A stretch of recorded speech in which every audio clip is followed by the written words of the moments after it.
how we doing? Welcome to the first episode of Not Weird Just Autistic on the Autism Broadcast Network, and well, actually on anywhere.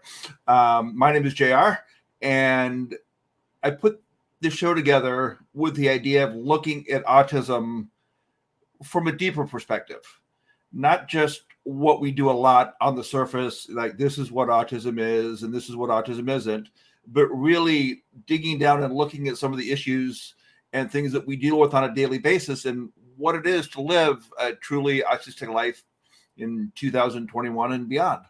So with that, our first guest is a friend, a colleague, author on the spectrum, and a therapist working with autistic adults and teens, and Toni Boucher, and we're going to talk about bullying. How we doing? Hey, Jared, so good to be here with you on your first episode. And thank you as one of the people putting together the Autism Broadcast Network. Thanks for letting me do this. Oh, we're really delighted that you're on board with it. Thank you for doing this. Oh, no problem. So Toni and I first met probably, almost 4 years ago now, co-hosting the Elijah Winfrey podcast. And we did a lot of talking about autism, and you were just so awesome. And after being a guest a couple of times, then you and I started talking more about things and doing a couple of panels together. In fact, we have one coming up at the end of October for Different Brains on autism and relationships. So differentbrains.org if you want to check that out. And I'm looking very forward to that, by the way. Yeah, I am as well. Yeah. But today we're talking about a subject that, although it hits the autistic community hard, it also affects anybody with mental health issues and really anybody, period. I don't think there's one person alive that can say they have not been bullied by somebody at some time in their life. Yeah, I think that, this topic of bullying does affect everyone. And even if you can say that, somebody who's been affected, or you've been the perpetrator. Like right. It's very pervasive. And the thing about bullying and folks with disabilities or folks on the spectrum in particular is that we are at greater risk of being subjected to bullying. And I think it impacts us oftentimes more deeply just because of the specific way that we are wired. We, a lot of people can, have an event happen and they can kind of just brush it off. It's not a big deal. And for those of us on the spectrum, I know you and I were talking before the show about how we have to overthink everything, not just once or twice, a dozen times. I don't know we have to, but we do. But we do. We absolutely, it becomes very much a part of how we function in the world, is to really overthink things. And I think when it comes to something like bullying, it is a compulsion that I work with a lot of folks who can't get those experiences out of their minds. And so it becomes something that really affects all aspects of life. And a lot of people get stuck in it. And that's why I'm excited to talk to you about this today, because it really does have wide implications in terms of how it affects people throughout life. So, yeah. And, I think for a lot of the people, hopefully watching this, they'll realize that we are very factual people. We don't often read social cues, the right way. And so when somebody says something mean about us or does something mean to us, our brains automatically go to, well, they said it, so it must be true. Yes, absolutely. And, it's also true that we are not reading, we don't know if a person's being sarcastic. So maybe they were saying it and they just meant it sarcastically or in fun or jest, but we don't parse those things out in terms of, is it meant in fun? Is it meant laughing with us? Or is it true? We absolutely take things literally. Yeah. No, I will say this, being a neurotypical for 45 years and working at an auto dealership, I actually got a master's degree in sarcasm. So I'm one of the few people that can understand it fairly fluently in a lot of situations, but there are still situations that even I, who understand sarcasm, don't get. Yeah. It won't pick up when somebody's being sarcastic with me. Yeah. And I think it's really important to, like, before we really get deep into the subject, JR, I would love to talk a little bit about what bullying is. Yeah. Because honestly, 20 or 30 years ago, we were living in a different world, and the scope of what bullying was a lot more limited. Today we have, because of modern technology, we have forms of bullying that didn't exist, 20, 30 years ago. So, we have physical bullying where, somebody, actually gets up and, pushes, shoves, does something to violate a person's physical boundary. But today, we also have, the verbal kinds of things that you were talking about where somebody, could be saying something and using that as a power play. But we also have unlimited access to technology. And that means that bullying can take place on our cell phones. So you may have a kid who's being bullied in text messages or on a social media platform. Unflattering pictures or videos might be being posted of them, or rumors being spread, whether true or, untrue or partially. And the problem with that is that you don't have an escape, because that social media is with us at all times. Somebody could be texting you at 3:00 in the morning.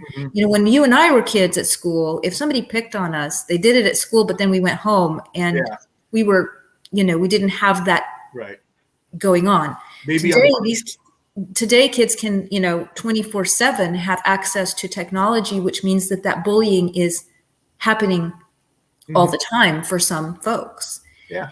So there's no escape from it. So bullying can be something that is really blatantly, physically, taking a power struggle. But it can also be something where you've got, a group of kids at school alienating one person, not including them, or,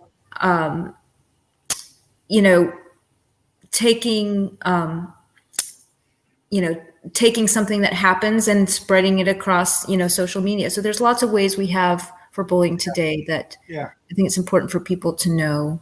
And I think, bullying is when somebody takes a position, puts themselves in a position of power over someone who is put in a position of feeling powerless, and those boundaries, those personal boundaries are violated. Yeah. And, I don't think it has to necessarily be intentional, though. And here, I'll use an example. I wrote something about a month ago about schools bullying our kids. I was talking specifically about the kids in the special education setting being labeled as called SPED kids. Yeah. Well, I'm sorry, but to me, that's extremely disrespectful, because you're separating them from the rest of the group. And I would say that a good 95% of teachers don't intend it as an insult at all, but it just rolls off the tongue. It creates the power differential. And it allows other forms of unhealthy kinds of interactions to take place. And I think that that's the other important piece that we want to, really bring to the forefront today, is that, a lot of times we think of bullying as something that takes place between peers, a bunch of kids, but oftentimes adults or people in positions of power are complicit in that. And a really good example, just to add to your great example, is when if a kid complains about a situation with somebody picking on them at school, if that principal and teacher decide, okay, we're going to get everybody together and see what the story is, and a principal brings in a kid who's been accused of bullying with a kid who says that they've been bullied, that's perpetuating the bullying. Of course. Because what that does is that aligns that person who's made the decision to bully in the first place. It aligns them with the authority figure who's in that room, and the person who's being bullied does not feel safe. And a lot of times that's people think, okay, I'm going to get to the bottom of this, and they think they're being compassionate and kind in doing that. But that's just reinforcing and continuing on with that power imbalance. Yeah, there's a whole innocent until proven guilty thing. The principal may say that he's just there to get to the bottom of things, but that he's thinking the bully is innocent until he finds proof otherwise. Yeah, and just putting them together in the same space is just not a safe space for the person, to the person who's been bullied to, or in some cases, our folks, our kids don't even, like you said, necessarily know, is this bullying? Am I getting picked on, or is it just good fun? I mean, sometimes it is unclear because we don't read those signs well. But nonetheless, those types of situations need to be handled in a manner that the person who is being accused of bullying and the person who's feeling threatened need to be handled separately to protect, that person, help them feel safe. And, going back to the old school stuff a little bit, we talked a while ago about, bullying all kind of started with the, hey, kid, give me your lunch money thing. Mm-hmm. And that's something you said you were even part of. And it was very subtle. So like my parents owned a laundromat when I was a little girl. And so we had in junior high, I always had coins, lots of change versus, paper money that I would bring with me. And people would continually ask me, for money for lunch or snacks or whatever. And I didn't know any better than to just give it to them. Now they weren't like being mean and saying, hey kid, give me your money or anything like that. It was just like, hey, can I have some money? Like they knew I had it and I was going to give it to them because I didn't sense that, no, you shouldn't give this person your money every day at lunch. Yeah. So it was a power differential and I had no awareness of it. At the time it was, in hindsight that I recognized that. But I also, want to reinforce the idea that, I had teachers who bullied me, teachers who actually pointed me out in classrooms. The one time that I'm thinking of in particular, and I think some of our audience will, relate to this. I had to take band when I was in, middle school, and I was a kid with a lot of sensory issues. Like it just was painful to be in there. And I told my mom that I wanted to get out of the class because it was too noisy. And I explained how the kids were just kind of unruly. The teacher didn't really have control of them. And my mom went and talked to the teacher. And then the teacher pointed me out in class and was like, she thinks we're too noisy and unruly. And then all the kids, of course, ganged up on me with the sanctioning of the teacher. Yeah, that's crazy. I mean, especially when you're going the whole gamut from the flute to the tuba. Yeah. All those sounds at different pitches and levels. Yep. And I mean, let's be honest, it's a middle school band. Yeah. No one's going to play like a philharmonic. Exactly. So, and they're banging the drums and honking the horns just because they feel like it. And for a kid like me, I mean, now we know so much more about sensory issues, but back then we just had to sit there and put up with it. And it was extremely physically painful, to deal with that. And so here we're having, this kid who didn't even recognize their own sensory issues because, we didn't have awareness of that at that time. And so here I am in a position where I'm already in pain and confused. And then I'm being picked on for having this, this sensation. So I think, that happens a lot. Hopefully not as much today, but, I hear stories. Well, it still does because, and that's a lot of the reason I push not so much for autism awareness, but for autism acceptance, because people can be aware that we have some sensory issues. I don't think most people understand we have them to the point that we have them. Yeah, and what that means, exactly. Yeah, I mean, to me, sensory issues are textures in food, like broccoli, cauliflower, and celery. The broccoli and cauliflower is a very textural thing, and the stringy texture of the celery, I just don't do. Now, I mean, if you chop up the celery fine enough, then you don't run into those problems, so that's not a big deal. But, and then it can go from that to clothes, to, some kind of feel, some kind of smell, some kind of sound, like you're dealing with. Yeah, so JR, the interesting thing about this is exactly what you said. People don't really understand the extent to which these things affect us. Mm-hmm. I had a beautiful soul one time tell me that they were exposed to certain smell that when they were a kid, it was so noxious, it made them want to die. Mm-hmm. And I said, did people recognize? I mean, that was literally, right? You're not just being dramatic. And this person said, yeah, I wasn't being dramatic. I literally wanted to die from this because the smell was so bad. And So I think part of where we get into situations with bullying is that people don't understand. And so it becomes, again, a power struggle of, oh, just get over it. You're over dramatizing. And then we're forced into situations where we have to deal with things that are not tenable for us. Yeah. And, it's something, to point out that the smell doesn't have to be something really odd. It could be something as simple as lemon. Yes. And, something that's found in dish detergents and clean, this dish detergents and cleaners and all kinds of things. It's around you all your life. But that simple smell may be triggering for you, but not for me. Yeah, exactly. And that's the other piece of it, though, is, people who have a tendency to bully are not going to pick on somebody who fits in and appears to be, functioning okay. They're going to find somebody who's different and appears vulnerable in some way.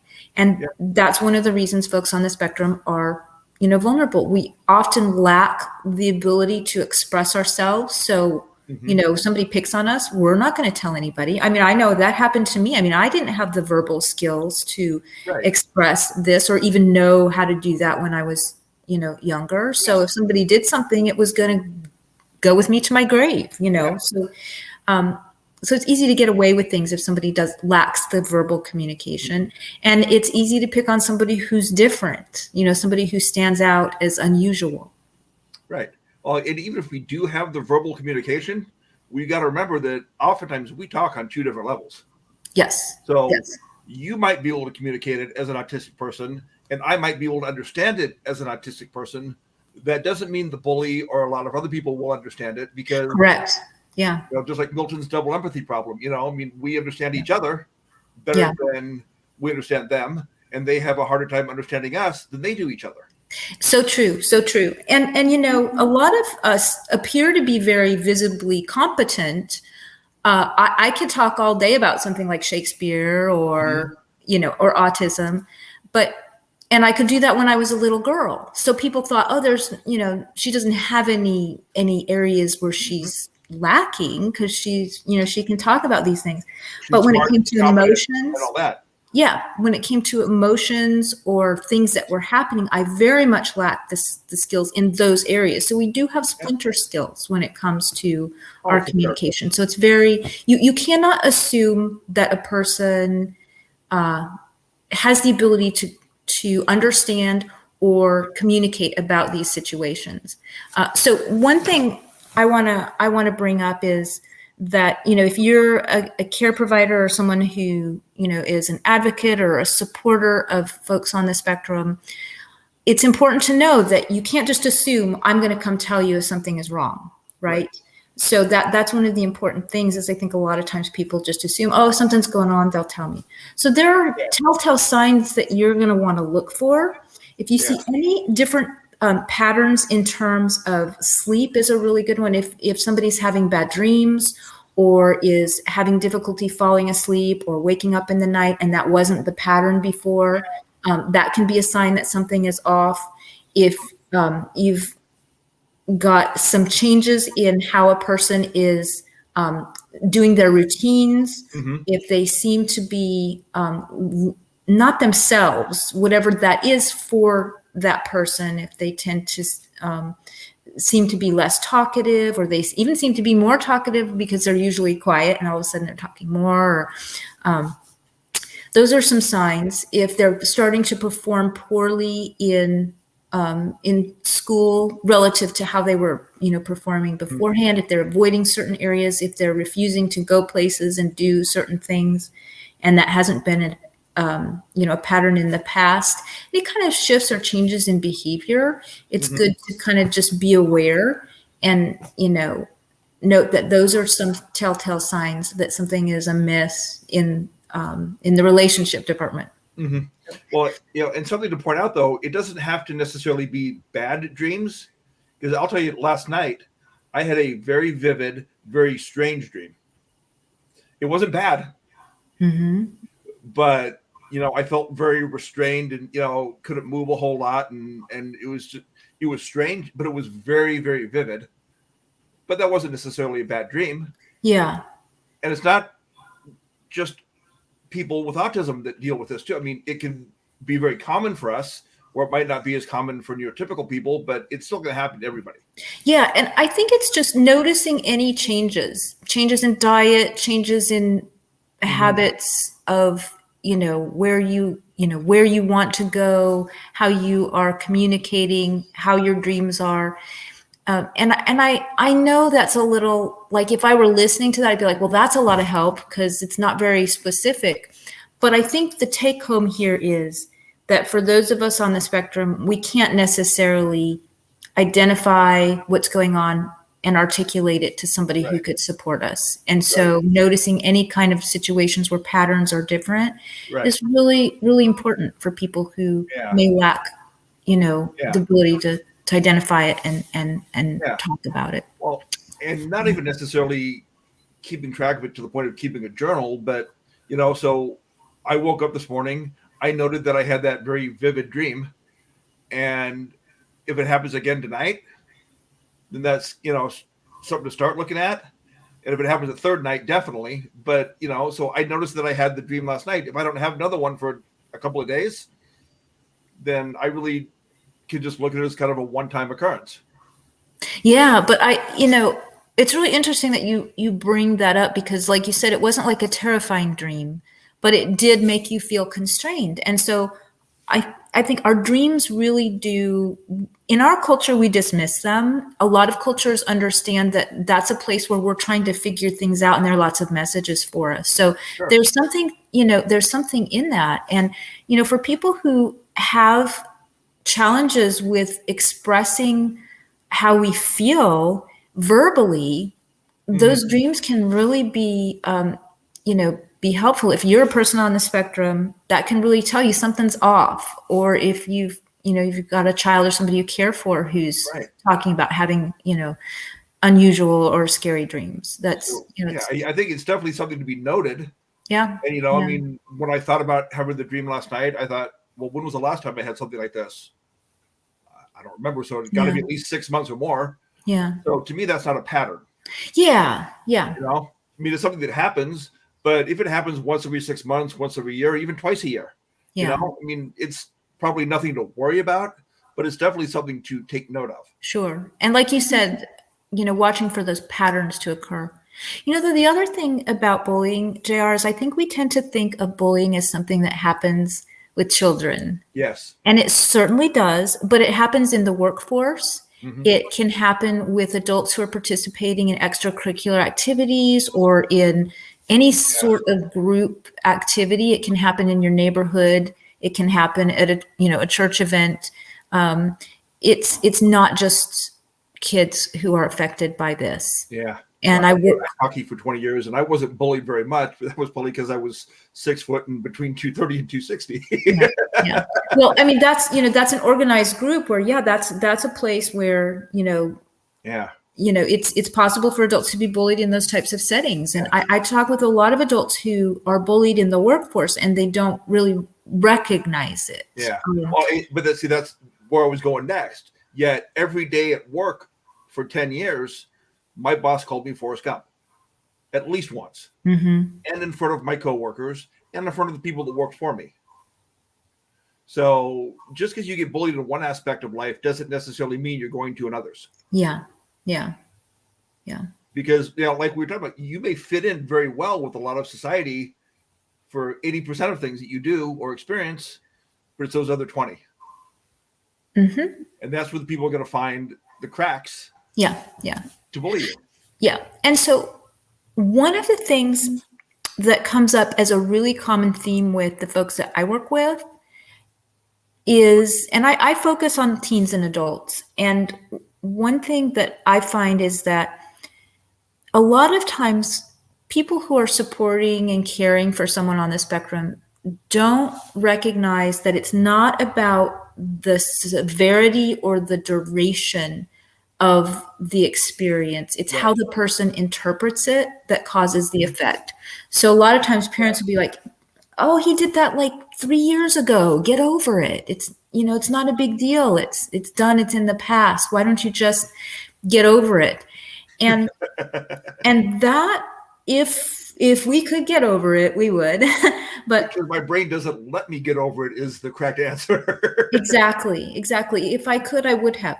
Yes, there's a lot of perseveration that happens, and it might be something that to other people it's like the lemon juice, to other people it doesn't seem like it's a big deal, but to that person it's a really big deal. It impacts them in a really significant way, and their brain doesn't let them get over it. Right. And so it really is important not to dismiss when somebody is feeling a certain way, like if somebody calls you names or took your money or whatever it was, that needs to be acknowledged and worked through versus just saying, oh, let's just get over it. It happened a long time in the past. And I think, those are, folks who are neurotypical who support us really struggle understanding that. Yeah. Well, and yes, to a point, we can put those things behind us with cognitive behavioral therapy, mindfulness, tricks like that, replacing the thoughts that are just overwhelming us, try to put them a little bit better. But even though I do that with a lot of the things, they're still going to pop in there every once in a while. Yeah. Yeah. One of the things that I find adds to the perseveration is that for a lot of us on the spectrum, we have the thoughts that go over and over in our heads, but we also are very visual. A lot of us, not everybody. No, a lot of us. Many of us see things very much in the form of pictures. So if I had a traumatic experience happen to me, I can still see very vividly in my mind's eye what that looked like. So it doesn't go away because it's that picture, that image is right there in front of me, reminding me at all times. Right. And then if we're very sensorial people. So even if it's not pictures, we take in very deeply sight, smells, taste, touch, and we feel these things very, very deeply. We're very in tune with our sensory world. It's how we communicate most deeply, right. I think, is via our senses versus our words. Yeah. And so something like a smell or a picture or a song could really re-trigger in a very deep way memories of that experience, or even not even memories, but just a subconscious kind of awareness of something that happened. And bring it up to the forefront. Now, that's something that happens in trauma a lot, not just for folks on the spectrum, but I think we tend to do that maybe to an extreme. Yeah. Oh, for sure. But they don't always necessarily have to be bad thoughts. When something kind of triggers you and hits you. I mean, a lot of 80s music. I'll hear a song and I'll remember to when I was going surfing. Absolutely. It'll sometimes bring in good memories too. Yeah, we've got a lot of associations with our senses. And so it works in positive ways, and it also works to bring back and remind us of things that have happened in our past. For the longest time, I got triggered by my son's red velvet blanket, and I had no idea why. It just upset me when I was around it. And then I did the work. I started looking at, okay, there's a red blanket. What happened related to red blankets? Yeah. I started asking that question. I realized, an event that was very upsetting happened to me when I was a little girl. And when I told my mother about it, we were in her bedroom with her red velvet bedspread. Gotcha. Okay. And she did not understand, or she was not able to comfort me and provide me with the support I needed at that time. And so I felt worse after the thing happened, after I was bullied, because my mom wasn't able to comfort me. Right. And I associated that red blanket with that event, but I wasn't doing it on a conscious level. It was somewhere deep inside my brain, and I had to tease through it to figure it out. Yeah. Well, when you said red velvet, my brain immediately went to cake. And I was going to say that if you get triggered by red velvet cake, I feel very, very bad for you. No red velvet cake, but get triggered by red velvet cake, but in a very hungry way. Yeah. No, totally different here. Well, yeah, but that's the thing is nobody else is going to be upset by a red velvet blanket. No. It just was triggering for me, and so if you are somebody who loves someone on the spectrum who maybe acts strange or gets upset or does things that are out of, character, when there's a song or a smell or, some kind of sensory experience around, it's a really good, question to be asking is, how is that particular item or experience maybe associated with something else in that person's life? Right. Because we're not always able to tell it. Right. And I think that's important to point out is for loved ones who have somebody on the spectrum, if that person tends to fixate on a memory or just can't seem to let something go, trust me, it's not because they're not trying. Yes, exactly. It's painful. To let it go. Yeah, it's painful. Yeah. I know of times in my past where I was perseverating like 18, 20 hours a day. Like I could not get the thoughts out of my head. And so it's not about just forgetting about it. If you've got somebody who had an experience, a bullying experience, and they're not able to, get out of it, it's really about finding the support to work through it. Mm-hmm.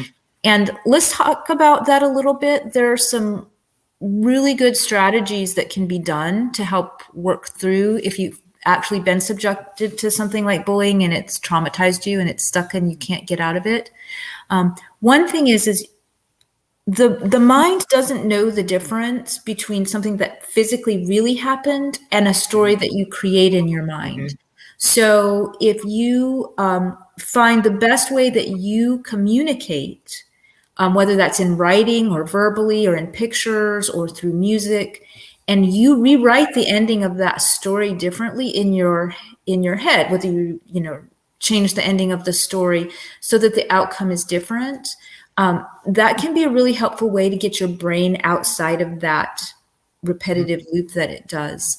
Mm-hmm. Another thing that I found people say is really helpful is to take that image of that person that's stuck in your mind and imagine them getting smaller and smaller and going away off into the distance and like just blowing them away, or just visually taking some way of cutting them out of your life. And that can be really effective. Yeah. Toni, we're kind of out of time, but I'm going to bring you back again for sure. But I think one thing that's really important, and please add or subtract anything from this, but, bullying is something that happens not necessarily intentionally, and it's not overtly mean always. It can just be somebody making you feel little, or that you don't matter, or you don't count, or that your opinion is wrong, anything like that. Yeah, it can be it can be a group of girls turning their backs on you and staring, giving the look. But like we said earlier, it could even be a teacher using the phrase "sped kids" when they don't intend it to be bad, but it still doesn't make the use of it any better. Absolutely. Yeah. So I think if there's one thing people take away from this, it's that bullying can happen anywhere, anytime, with anything. Yeah. And that the people bullying, well, I think it's safe to say they generally are trying to bully and be mean. Not always. Well, not always. And even when they are, I would just say that people who bully are not happy. There's something going on inside of themselves. Mm-hmm. And so it's not about punishment. It's about addressing those underlying hurts and pains inside of that person. And a lot of times what I find is effective is to take those kids who have a likelihood, or adults who have a likelihood or a tendency to pick on others, and switch things around and say, hey, I need your help as a leader to include people. Give those bullies permission to be important and feel significant in a way that benefits the community that the classroom or the work environment. Yeah. And I think the thing with my boss was not so much that he was trying to be mean, but just like you said, I think he was overwhelmed and he didn't know what to do with you, JR. He didn't, I figured out things in 2 months that he had figured out in 2 years. Now there were other things still though that he excelled at that I just didn't get. Yeah. Lying. That's another show. But I think a lot of us don't understand the concept of lying. Yes, absolutely. I understand the concept. Doesn't make it any easier or harder when somebody, whatever. But yeah. I understand another show. No kidding. Yeah. I'm not sure what you want. That's what we'll talk about next time. We'll talk about lying. Yeah, no kidding. All right. Well, thank you very much, Toni. Again, really appreciate the opportunity to do the show. And check out 2 weeks from now when we have Jonathan Martinez from the Burton Blatt School on Policy Making in the Syracuse University Law Department. Pretty sure I got that all right. Who won a landmark disability case a few years ago. And we're going to talk about supported decision making over guardianship, which I think is another really super important topic and really helpful, because I think we're really lacking information on that. Families, I think, will really, and people really, those of us on the spectrum who need to self-advocate will really benefit from that. Yeah. So really good topic. All right. Yeah. Well, thank you again, Toni. And I'll see everybody else in 2 weeks. Thank you. Good to see you, JR. You too.